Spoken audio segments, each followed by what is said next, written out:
Obviously big ಬಾಸಿಂದ ಆ ವೇದಿಕೆನೇ ಸಿಕ್ಕಿರೋದು ನನಗೆ ತುಂಬ ನನಗೆ I am very grateful for it ಅಂತ. ಬಿಗ್ ಬಾಸ್ ವೇದಿಕೆಯಿಂದನೇ ನಾನು ಇಲ್ಲಿ ತನಕ ಬಂದಿರೋದು ಮತ್ತು ಈ ಹಾಡು ಎಲ್ಲ ಬಿಟ್ಟಿರೋದು ಅಂತ ನನಗೆ ಏನೋ ಒಂಥರ ಇಂಪ್ಯಾಕ್ಟ್ ಆಗಿದೆ ಅಂತ.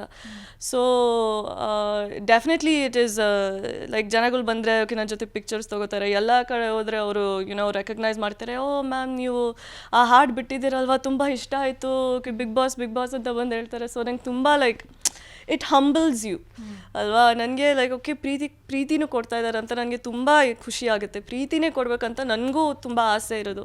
ಸೊ ನಾನು ಪ್ರೀತಿ ಕೊಡ್ತೀನಿ ವಾಪಸ್, ಯಾಕೆಂದರೆ ಅದೇ ಮುಖ್ಯ. ಲೈಕ್ ಜನಗಳಿಂದನೇ ನಾವು ಕಲಿಯೋದು, ನಾವು ಬೆಳೆಯೋದು, ನಾವು ಏನಾದರೂ ಇದ್ರೆ like it's not even about ಬೆಳೆಯೋದಂತ, ಬಟ್ ಆ ಪ್ರೀತಿಯಿಂದನೇ ನಮಗೆ ಎಷ್ಟು it fills you with love. ನನಗೂ ತುಂಬ ಖುಷಿ ಆಗುತ್ತೆ, ಅವ್ರಿಗೂ ತುಂಬ ಖುಷಿ ಆಗುತ್ತೆ. So it's mutual feeling.